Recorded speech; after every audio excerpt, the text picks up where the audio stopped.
y bienvenidos a un nuevo programa de Aprendo en Casa. Hoy revisaremos el área de comunicación para segundo de secundaria. En la clase de hoy seguiremos desarrollando la comunicación oral a través de la escucha activa del video documental sobre los ambulantes de Lima.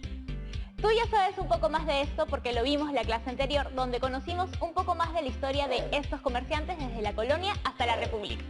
Recordarás que los pregoneros fueron los antecesores de los que ahora conocemos como ambulantes. Ellos se encargaban del comercio temporal o el comercio ambulatorio. Tal como vimos, eran tres los pregoneros más conocidos. El mercachifle, que vendía productos al por menor, la recaudera, que vendía en las plazas de Lima, y los regatones, que eran intermediarios minoristas. Ellos compraban un producto a bajo precio y lo vendían a un costo mayor. También pudimos conocer que se dieron una serie de regulaciones, como controles y pagos, pero también una gran adaptación, según la demanda, la coyuntura y la época del año. Y es que los comerciantes y vendedores nacionales siempre se están reinventando.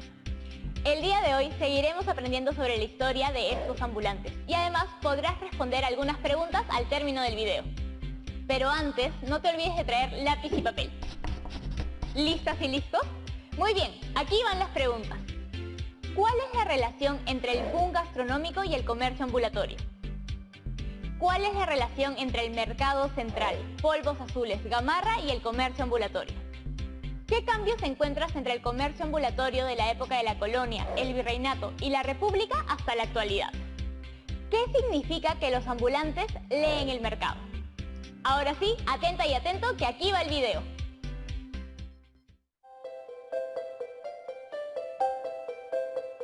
Durante el virreinato y gran parte de la República, la Plaza Mayor de Lima, donde nos encontramos en este momento, fue un concurrido mercado público y lugar de venta de mercachifles.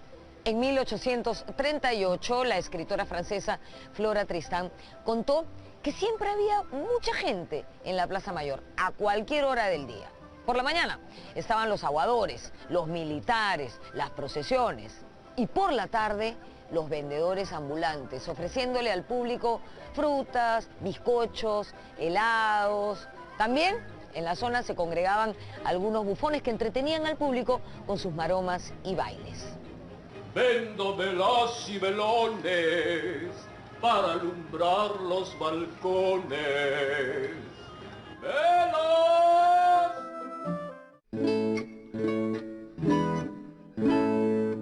En 1844, el viajero francés Max Radiguet contó cómo en el centro de la Plaza Mayor existían vendedores ambulantes que ofrecían guisos incandescentes y bebidas refrescantes.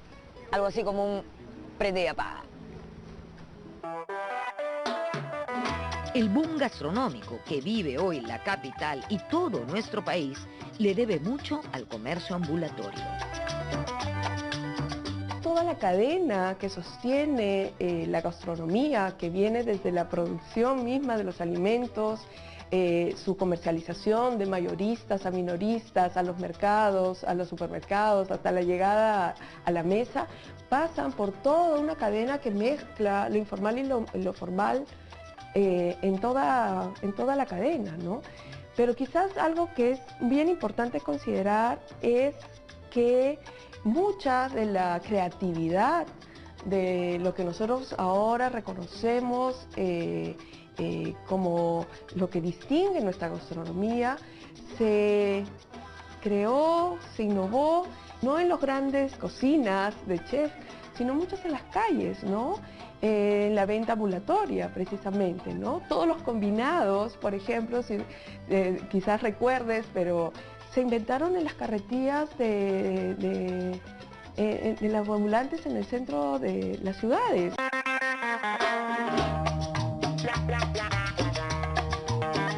A mediados del siglo XIX se inauguró el Mercado Central de Lima durante el gobierno de Ramón Castilla. Este se ubicaba en lo que hoy conocemos como Jirón Ayacucho.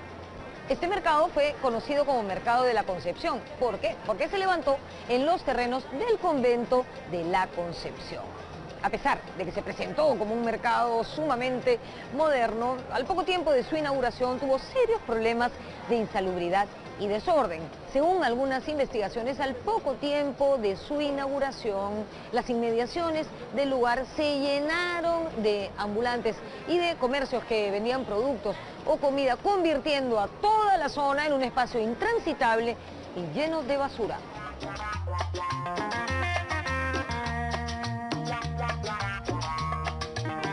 La idea de ordenar esto ya viene con Castilla y con el mercado central que queda exactamente donde cualquier limeño puede ubicarlo ahora, al lado de la calle Capón.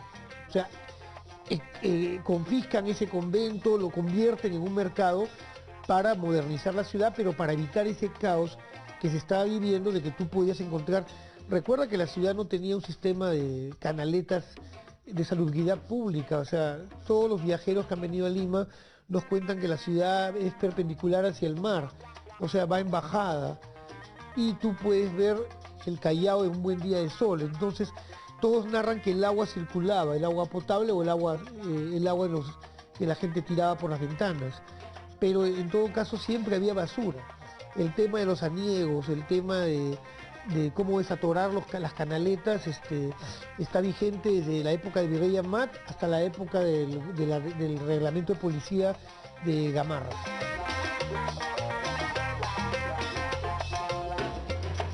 A inicios del siglo XX, este primer mercado central fue demolido principalmente por insalubre y fue reedificado en 1903. Este nuevo mercado se convirtió en uno de los más modernos de la época por su arquitectura y su distribución. Abasteció de productos de primera necesidad a los habitantes de Lima hasta el año 1964, donde se consumió debido a un incendio. 3 años más tarde, en 1967, Luis Bedoya Reyes construyó el actual edificio del Mercado Central y lo bautizó como Mercado Central Ramón Castilla. Hoy se llama Mercado Municipal Gran Mariscal Ramón Castilla.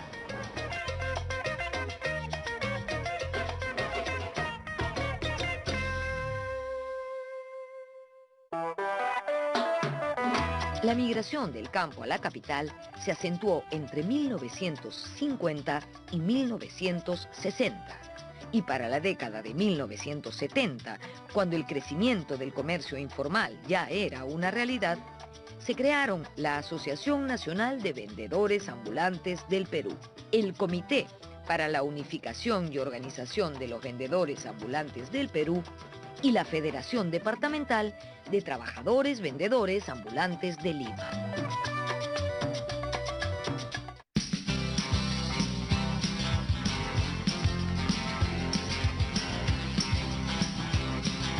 El Emporio Comercial de Gamarra, ubicado en el corazón de La Victoria, nació en los años 70 y desde sus inicios fue lugar de trabajo principalmente de migrantes nacionales y extranjeros. Según el economista Fernando Villarán, Gamarra fue la respuesta creativa de los sectores más populares ante la falta de empleo.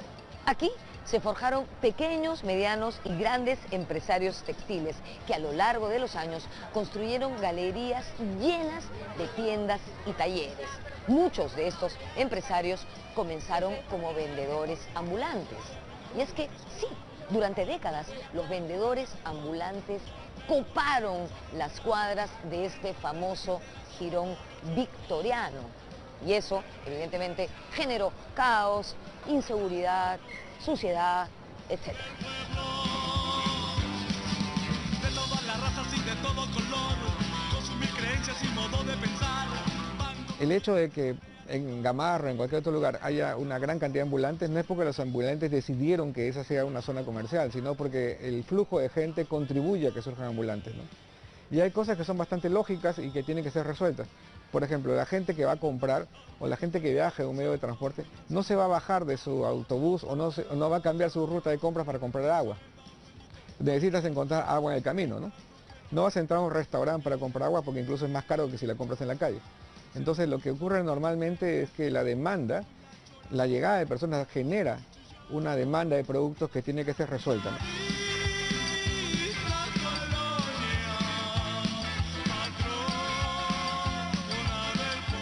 Existe la idea generalizada de que los ambulantes son un problema en la ciudad, cuando en realidad podrían ser parte de la solución.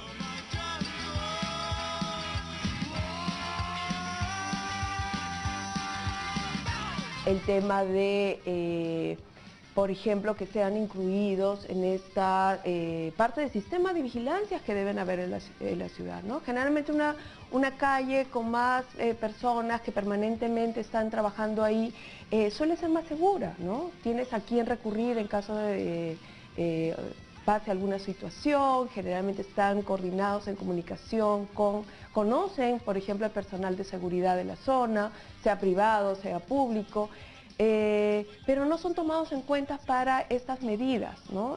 Son vistos más bien como un peligro, como una amenaza, ¿no? Hay muchos casos donde los comerciantes ambulantes están organizados por cuadra, por calle, por zona, y compran sus propias bolsas de basura, los propios tachos, tienen jornadas de limpieza, por ejemplo, ¿no? Muchas veces al margen de las municipalidades. El término informal fue acuñado por primera vez en 1972 en un informe de la OIT, la Organización Internacional del Trabajo, en referencia a un país del África, Kenia. El fenómeno del comercio ambulatorio, el fenómeno informal, que es, digamos, el más grande, es algo que ocurre en todo el mundo y uno lo puede encontrar. Es un fenómeno principalmente urbano, se concentra en las grandes ciudades y está relacionado con la manera en que se estructura nuestra economía, ¿no? Se produce un porcentaje muy pequeño de empleo formal, de trabajo decente, ¿no? Que se sostiene por este gran sector de la población que más bien está nutriendo nuestra economía, pero desde la informalidad.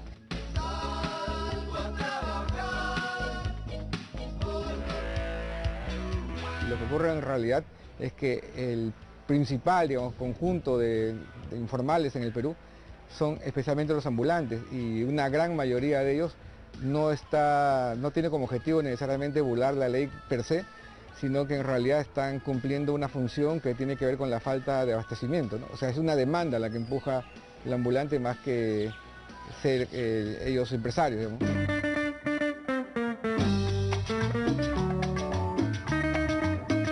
Tenemos que pensar que la economía formal y la informal es parte de la misma, ¿no?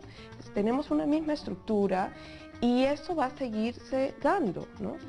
No hay ámbito de nuestra economía que no tenga y que no combine y que no relacione esta economía formal y la informal, ¿no? Encontramos economía informal en el sector privado, pero también en el sector público, ¿no? Y lo encontramos prácticamente en todas las actividades económicas, ¿no? Que se necesitan mutuamente, ¿no? Y estamos hablando de un porcentaje muy grandes, ¿no? Para el caso de Lima, es más de la mitad de la población económicamente activa está en el sector informal.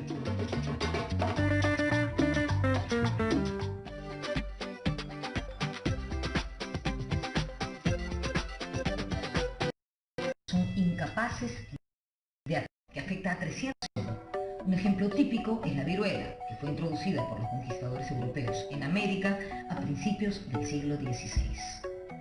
Una pandemia malignas, en este caso a nivel global.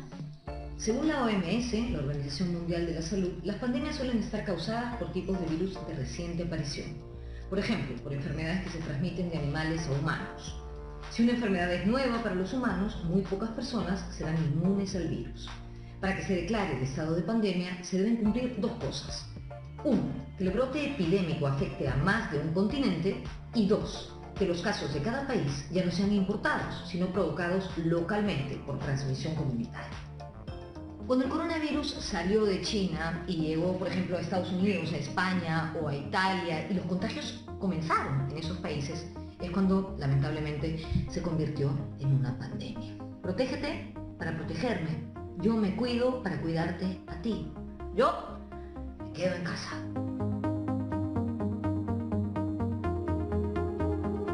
Estamos viendo Aprendo en Casa, secundaria.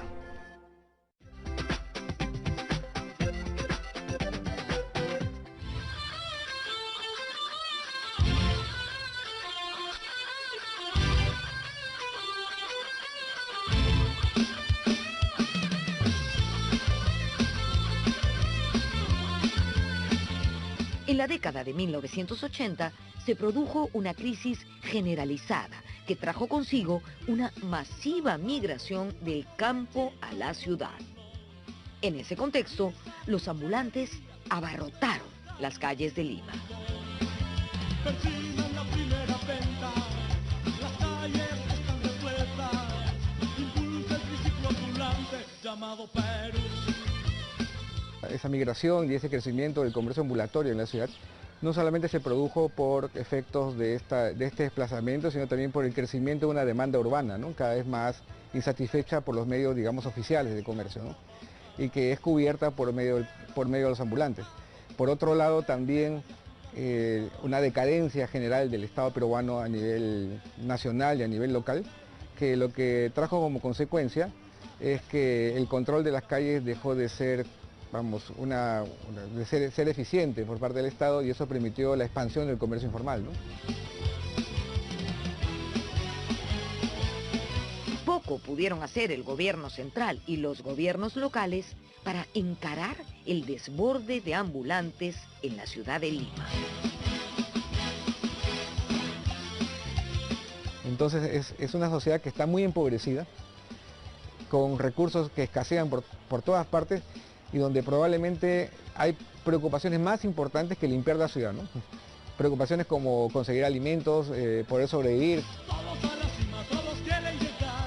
A pesar de la crisis, hubo experiencias exitosas que articularon de manera eficiente el comercio ambulatorio en la ciudad. El pobre es el rico es el rey.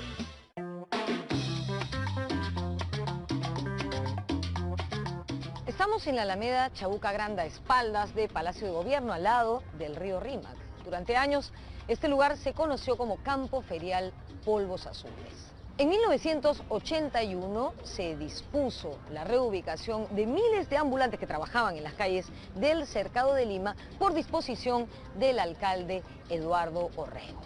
Al principio, como imaginarán, ante cualquier cambio, todo fue un desorden, un caos. Los ambulantes comenzaron a ofertar sus productos en el piso, en lo que popularmente se bautizó como Bazar Suelo. Con el paso del tiempo, el campo ferial Polvos Azules se convirtió en el mercado más pujante y visitado de Lima, y los ambulantes se convirtieron en prósperos comerciantes. Ya no eran ambulantes, es cierto. Sin embargo, la informalidad seguía reinando.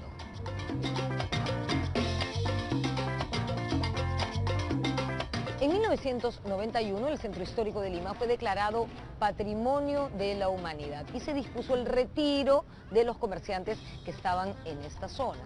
Ellos, por supuesto, se negaron e hicieron una propuesta. Imagínense el poder económico que tenían, que ofrecieron techar el río Rímac entre el puente Santa Rosa y el puente de Piedra. Finalmente, el 1 de enero de 1993 se produjo un incendio que redujo a cenizas el campo ferial de Polvos Azules. Los comerciantes se vieron obligados a abandonar el centro de la ciudad. Sin embargo, adquirieron un local en la cuadra 4 de Paseo de la República, en el distrito de La Victoria, donde se ubican hasta el día de hoy. Además de Polvos Azules, podemos mencionar similares ejemplos exitosos.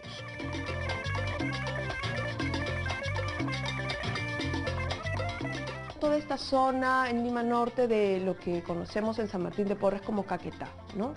Que era pues también una zona de comercio ambulatorio en las calles, y que finalmente, con el apoyo de la municipalidad, se reubicó a los comerciantes que invirtieron, construyeron sus mercados y dejaron las calles por eso. El caso de las Malvinas, el caso en el cono oeste de Ceres, por ejemplo. O sea, hay varios casos famosos de zonas que conglomerados de ambulantes que fueron trasladados de manera muy exitosa.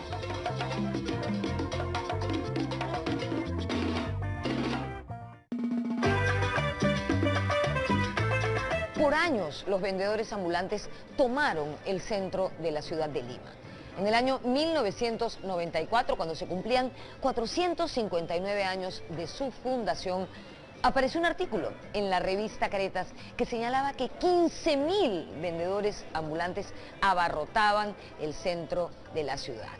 De hecho, en el verano de 1994, aquí, en el portal de Botoneros, que está al lado de la Plaza Mayor, se concentraban los vendedores de artículos para el verano, es decir, la ropa de baño, los bikinis, las tangas, las ungas, las toallas de playa, los flotadores.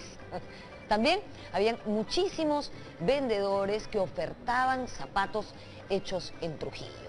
Evidentemente, la concentración de ambulantes en esta zona provocó el sustancial deterioro de nuestro centro histórico.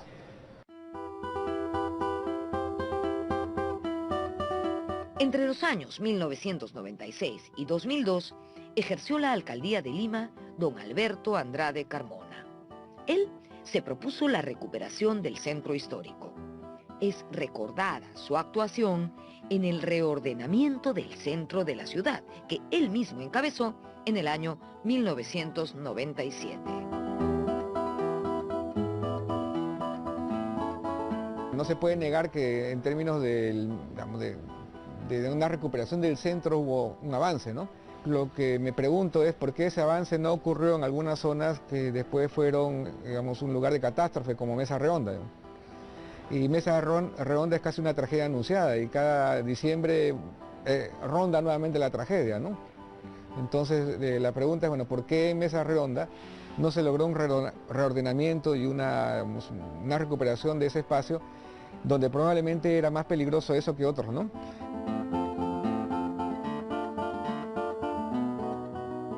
Desde Andrade hasta hoy, mucha agua ha corrido bajo el puente.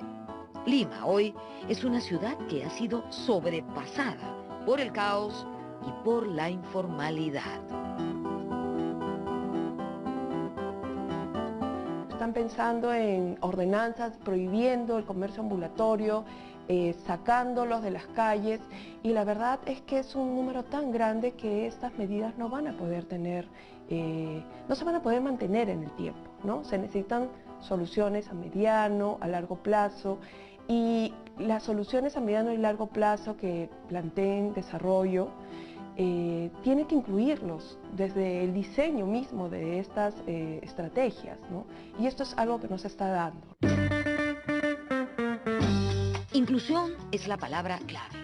Debemos incluir a los ambulantes en el diseño de ciudad del siglo XXI, no atacarlos como un problema que hay que extirpar.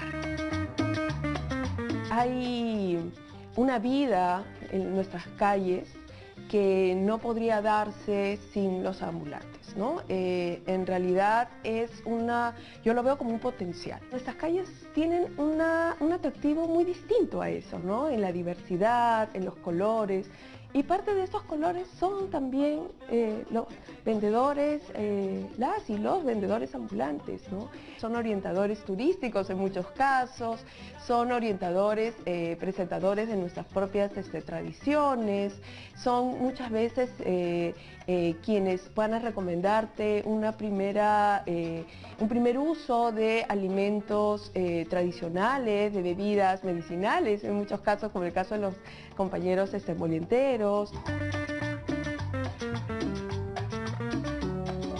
Los ambulantes son expertos en leer el mercado limeño. Son ellos los que le toman el pulso a la ciudad. En la puerta de las grandes aglomeraciones de gente siempre va a haber ambulantes, porque lo que atrae al ambulante es la demanda. Y eso es lo que creo que es lo primero que tiene que administrarse, digamos, lograr administrar una demanda, ¿no?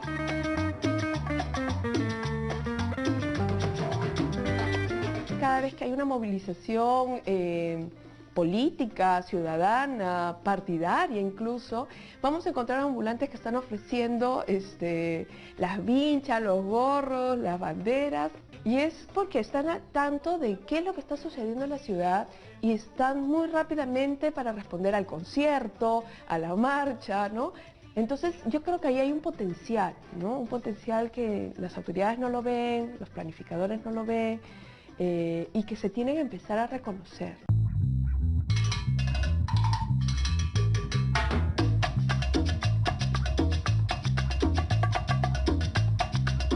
A lo largo de este programa hemos podido confirmar cómo la presencia de ambulantes ha sido protagonista en la historia de la ciudad de Lima.